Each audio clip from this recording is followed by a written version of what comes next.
Hello students, आज हम कर रहे हैं worksheet number 17 for class 8 science Hindi medium में। और ये है आपकी 27 नवंबर की वर्कशीट।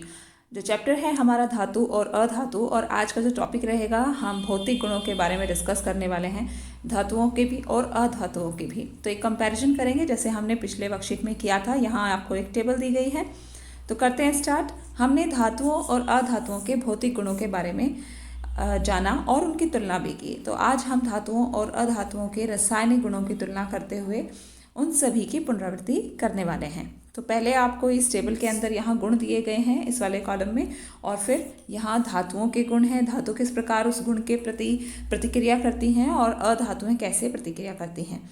तो सबसे पहले दिया हुआ है कि ऑक्सीजन के साथ कैसे अभिक्रिया करती हैं धातुएं।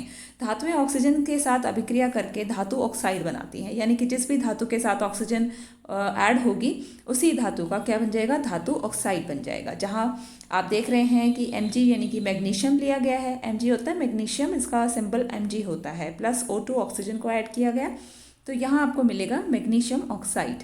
ठीक है, और बैलेंस करने की वजह से यहाँ 2 आया है, इस इक्वेशन को बैलेंस करना पड़ता है, तो इधर 2 आया है।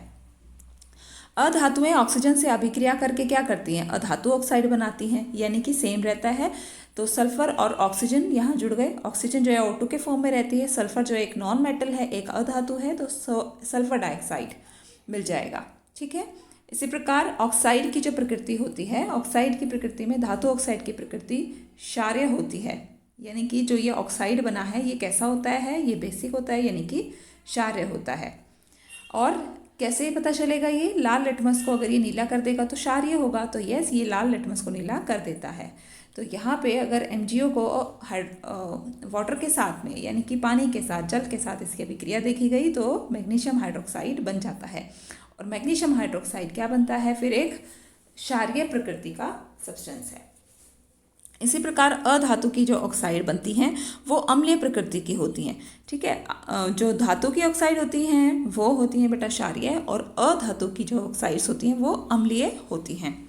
नीले लिटमस को वो लाल कर देती हैं, और इसका जो रिएक्शन दिया गया है कि सल्फर ऑक्साइड जो है, यहाँ पर सल्फर डाइऑक्साइड जो है वाटर के साथ रिएक्ट करेगी तो H2SO3 देगी।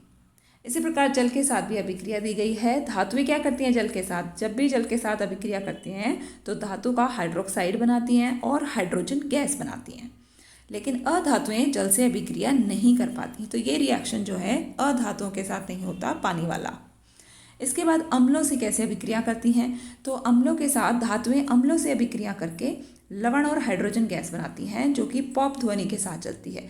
ये जो हाइड्रोजन गैस बनती है, इसमें हाइड्रोजन जो गैस बनती है, इसके पास जो गैस है इसके पास अगर जलती हुई मोमबत्ती को लेकर जाया जाए तो फिर मोमबत्ती में ऐसे पॉप साउंड आएगी। ठीक है, तो पॉप साउंड जो है इसकी पहचान है हाइड्रोजन गैस की।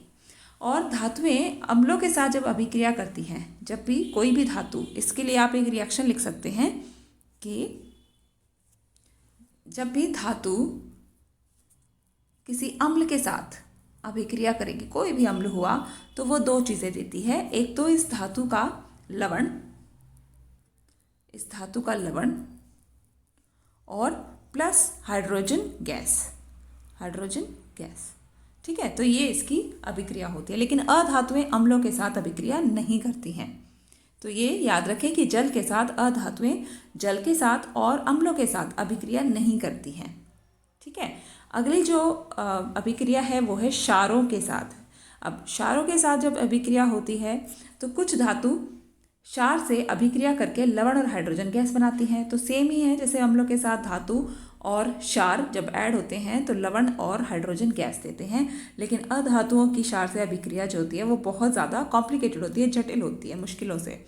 अब विस्थापन अभिक्रिया क्या होती है, विस्थापन अभिक्रिया इंपॉर्टेंट है, इस पॉइंट को समझने की कोशिश करें। जब किसी अधिक अभिक्रियाशील धातु को कम अभिक्रियाशील धातु के जलीय विलयन में रखा जाता है, तब अधिक अभिक्रियाशील धातु कम अभिक्रियाशील धातु को उसके जलीय विलयन में से विस्थापित कर देती है।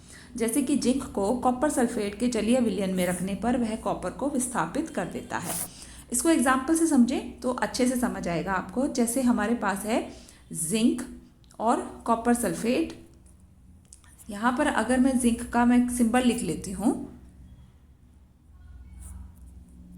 तो मेरे पास अब ये दो चीज़ें हैं, एक तो जिंक है और कॉपर सल्फेट है। तो जिंक केवल जिंक होगा, Zn लिख सकते हैं।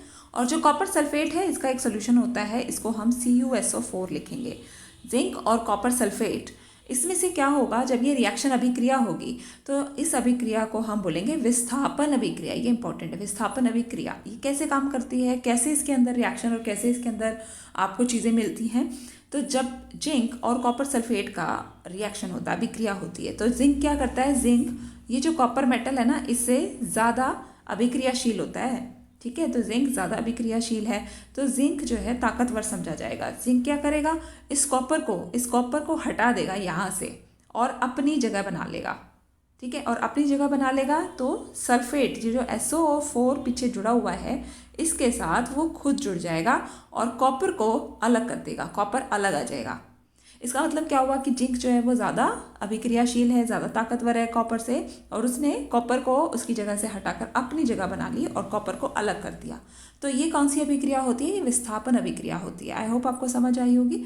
अब आ जाते हैं क्वेश्चंस पर। क्या होता है जब धातुएं अम्ल के साथ अभिक्रिया करती हैं, इसका एक उदाहरण लिखें। तो जब अम्ल के साथ धातुएं अभिक्रिया करती हैं तो आप इसको यहाँ से लिखेंगे, इस आंसर को।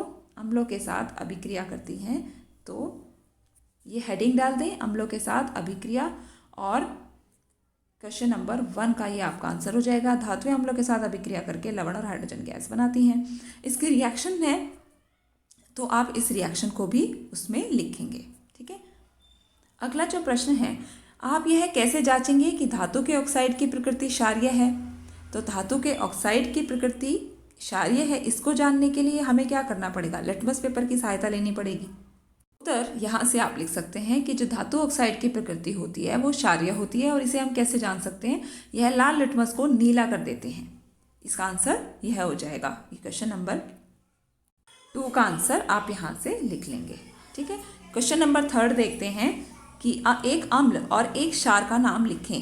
तो एक अम्ल के नाम में हम लिख सकते हैं, इसमें हम लिखेंगे अम्ल जो है, अम्ल का एक एग्जाम्पल बताना है और एक क्षार का एग्जाम्पल बताना है। तो ये दोनों चीज़ें हमें बतानी है। अम्ल में आप लिख सकते हैं H2SO4, सल्फ्यूरिक एसिड इसको बोलते हैं, और क्षार में हम लिख सकते हैं NaOH, सोडियम हाइड्रोक्साइड इसका नाम होता है। तो ये हो गया क्वेश्चन नंबर आपका 3 का आंसर। 4th देख लेते हैं, रासायनिक गुणों के आधार पर धातु और अधातु में अंतर स्पष्ट करने हैं।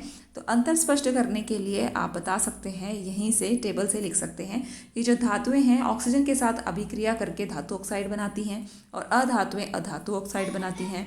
इसी प्रकार अम्लों के साथ जब अभिक्रिया करती हैं तो धातुओं के साथ जब अम्लों की अभिक्रिया होती है तो लवण और हाइड्रोजन गैस बनते हैं जो कि पॉप ध्वनि के साथ चलती है। आप इसमें रिएक्शन भी लिखना चाहें तो लिख सकते हैं, अदरवाइज आप बता सकते हैं बस इतना ही। और अधातुओं की अभिक्रिया बताएंगे तो ये अम्लों के साथ अभिक्रिया नहीं करती हैं। तो कोई 2 या 3 आप इसमें डिफरेंस या अंतर आप इसमें लिख सकते हो। अब आ जाती है बात 5वां प्रश्न, कौन सी गैस पॉप ध्वनि के साथ चलती है।